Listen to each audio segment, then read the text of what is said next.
నెల్లూరు జిల్లా కావలి నియోజకవర్గం బోగోలు మండలం జువ్వలదిన్న ఫిషింగ్ హార్బర్లో మత్స్యకారుల అభివృద్ధికి మరో అడుగు ముందుకు పడింది. మత్స్యకార యోజన కింద 1,20,00,000 విలువ గల నూతన ఫిషింగ్ బోట్ను మత్స్యకార మహిళల పోలమ్మకు కావలి ఎమ్మెల్యే కావ్య కృష్ణారెడ్డి ఆదివారం అందజేశారు. ఈ సందర్భంగా ఎమ్మెల్యే స్వయంగా బోటును నడిపి ప్రారంభించారు. ఈ కార్యక్రమంలో ఎమ్మెల్యే మాట్లాడుతూ మహిళా దినోత్సవం రోజున పోలమ్మ తీసుకున్న ఈ ధైర్యవంతమైన నిర్ణయం అందరికీ ఆదర్శమని పేర్కొన్నారు. మత్స్యకార యోజన ద్వారా ప్రభుత్వం నుంచి 48 లక్షల రూపాయల సబ్సిడీ లభించగా మిగిలిన 72 లక్షలు సొంతంగా పెట్టుబడి పెట్టి బ్యాంకు రుణం తీసుకుని పోలమ్మ ఈ బోటును కొనుగోలు చేయడం అభినందనీయమని తెలిపారు. ఈ బోటు ద్వారా సుమారు 15 నుండి 20 కుటుంబాలకు ఉపాధి లభిస్తుందని ఆయన తెలిపారు. మహిళా పారిశ్రామికవేత్తగా పోలమ్మ చూపిన ధైర్యం ఇతర మత్స్యకారులకు స్ఫూర్తినివ్వాలని కోరారు. కావలి నియోజకవర్గంలో ఉన్న మత్స్యకారులు కూడా ఇలాంటి అవకాశాలను సద్వినియోగం చేసుకొని బోట్లు కొనుగోలు చేసి పారిశ్రామికవేత్తలుగా ఎదగాలని ఎమ్మెల్యే పిలుపునిచ్చారు.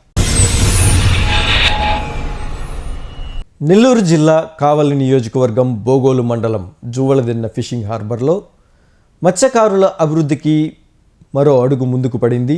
మత్స్యకార యోజన కింద 1,20,00,000 విలువ గల నూతన ఫిషింగ్ బోట్ను మత్స్యకార మహిళల పోలమ్మకు కావలి ఎమ్మెల్యే కావ్య కృష్ణారెడ్డి ఆదివారం అందజేశారు. ఈ సందర్భంగా ఎమ్మెల్యే స్వయంగా బోటును నడిపి ప్రారంభించారు. ఈ కార్యక్రమంలో ఎమ్మెల్యే మాట్లాడుతూ మహిళా దినోత్సవం రోజున పోలమ్మ తీసుకున్న ఈ ధైర్యవంతమైన నిర్ణయం అందరికీ ఆదర్శమని పేర్కొన్నారు. మత్స్యకార యోజన ద్వారా ప్రభుత్వం నుంచి 48 లక్షల రూపాయల సబ్సిడీ లభించగా మిగిలిన 72 లక్షలు సొంతంగా పెట్టుబడి పెట్టి బ్యాంకు రుణం తీసుకుని పోలమ్మ ఈ బోటును కొనుగోలు చేయడం అభినందనీయమని తెలిపారు. ఈ బోటు ద్వారా సుమారు 15 నుండి 20 కుటుంబాలకు ఉపాధి లభిస్తుందని ఆయన తెలిపారు.